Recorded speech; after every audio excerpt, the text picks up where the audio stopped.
Imitima itatu, episode ya kabiri. Urukundo rutangira gahoro rugakurikirwa n'ibihe bigoye byo guhitamo. Iyo umutima n'umuryango bidahuza, habaho inzira y'amaganya. Aline agiye kwinjira mu rugamba rutoroshye, guhitamo aho kujya, uwo yumva n'icyo akunda. Ubwo duherukana muri episode ya mbere, Aline duherukana afite telefone ndetse n'urwandiko abasore babiri bari bamwandikiye, ariwe Kevin ndetse na Eric. Yari yabuze amahitamo, yarakomeje arategereza burinda bumwiriraho, yabuze amahitamo y'ikirori azitabira. Hanyuma mu ijoro ryari buke n'ubundi ibyo birori byombi biba, Aline yicaye ku buriri bwe afite ubutumire bubiri n'ubundi. Yibuka amagambo ya Kevin, akibuka n'ubutumwa bwa Eric. Hanyuma ukabona ko mu maso ye yijimye ndetse amarira akamuzenga mu maso.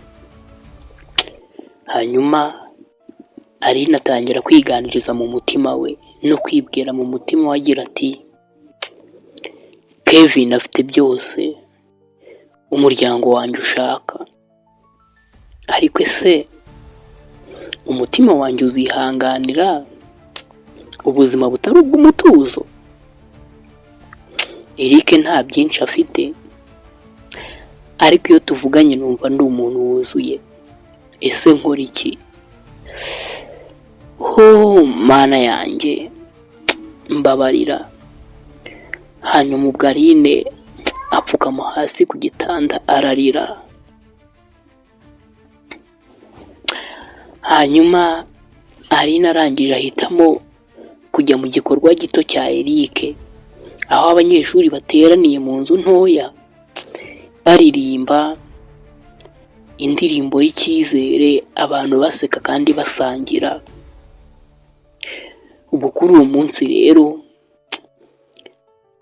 Eric arangije aterura ijambo avugira imbere y'abandi. Arangije aravuga ati, ubuzima si amafaranga gusa.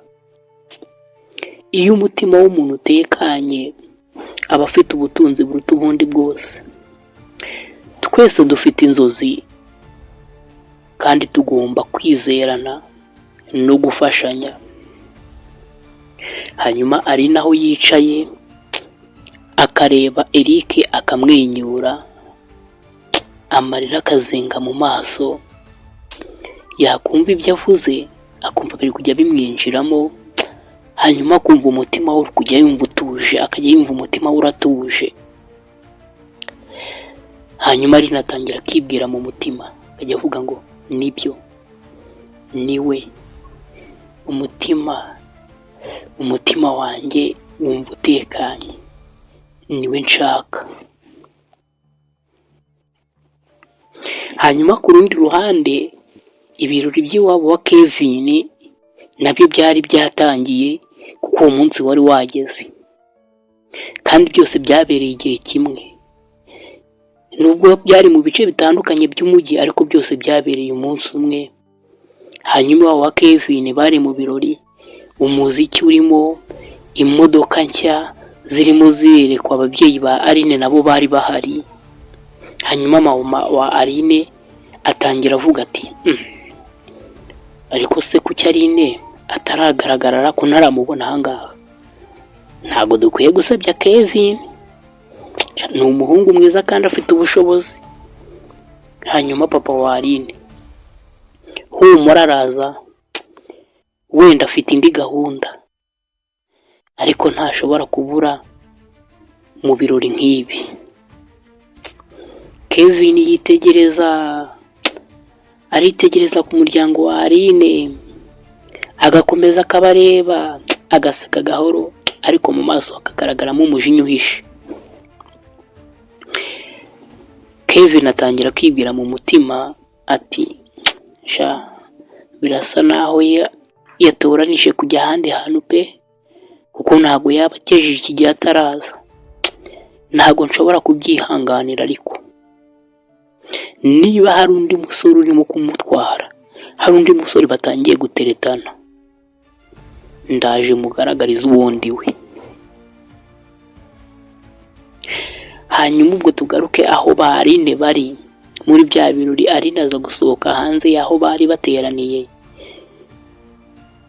Ubwo hari hatangiye kuba mu kagoroba, ijuru ririmo inyenyeri, umuyaga woroshye uhuha gakeya. Hanyuma Eric amukurikira hanze amusangayo. Hanyuma Eric aterura ikiganiro agira ati, Aline, ndabizi nshobora kuba ntari umuntu ufite byinshi nk'abandi.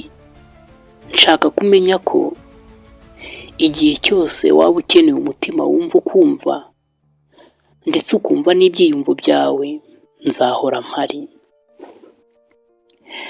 Hanyuma Aline arangije arahindukira, amarira atangira kumutemba mu maso, amarira atangira gushoka ku isura ye. Aline arangije aravuga ati, Eric, nabuze uko mbigenza, mbese simba nzi nuko nifata iyo ndi kumwe nawe. Numva ndi umwana w'inyenyeri, ariko hanyuma Aline ataragira ikintu avuga, ararira cyane, amagambo arabura. Hanyuma Eric nawe aramwegera, arangije aramubaza ati, Aline, ariko iki? Umuryango wawe se? Hanyuma Aline nawe arahindukira, aramureba mu kirere, arangije yitsa umutima, aravuga ati,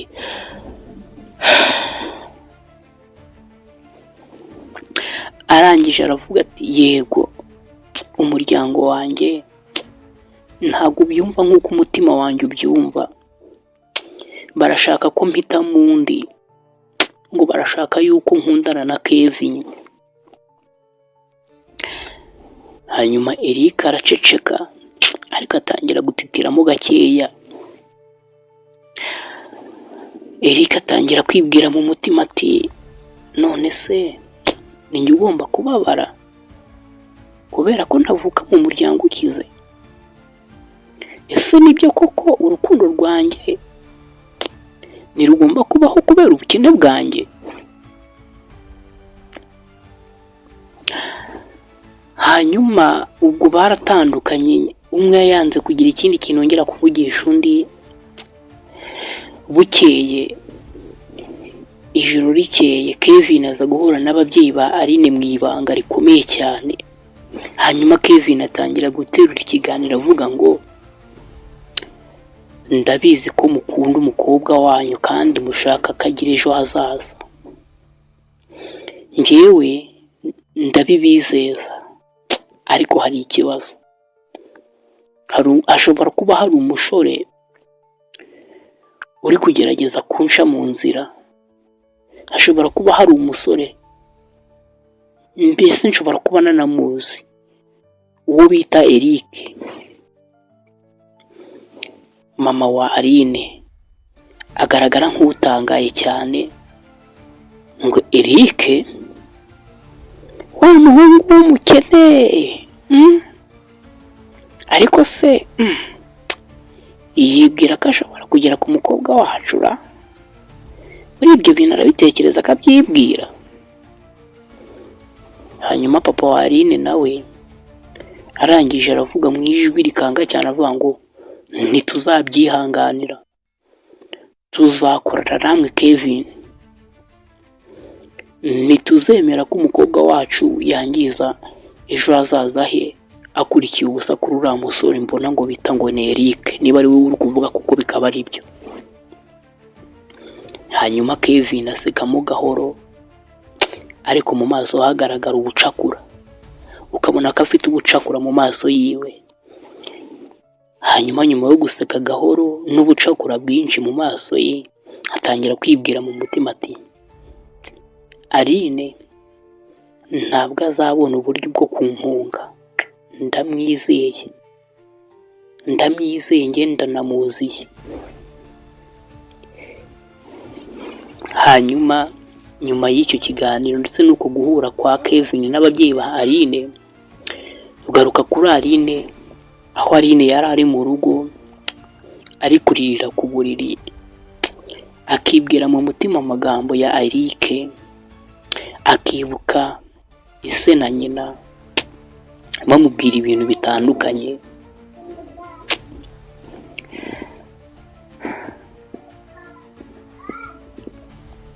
Ese Aline azashobora guhitamo umutima we cyangwa azumvira umuryango we? Ese Kevin azakomeza gukoresha amayeri ye kugeza atsindiye umutima utari uwe? Kandi se noneho Eric bazabasha guhangana n'igitutu cy'isi yose? Urugendo rwabo ruracyari mu ntangiriro.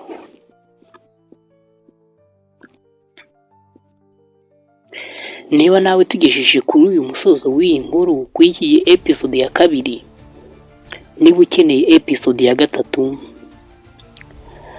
andika muri comment ati duhe episode ya 3, nurangiza ukande like, ukore share n'abandi babona iyi nkuru y'urukundo ifite amarangamutima, kuko iyi nkuru hirya no hino abantu bose yabatangaje. Niyo mpamvu mwinginze kugira ngo ukande subscribe kuri DAC TV, Daily Advice by Claude TV, ubundi tuzahure muri episode ya 3, tumenye ikizakurikiraho hagati y'iyi mitima 3. Inkuru twayise imitima 3. Ndabakunda cyane. Ciao ciao.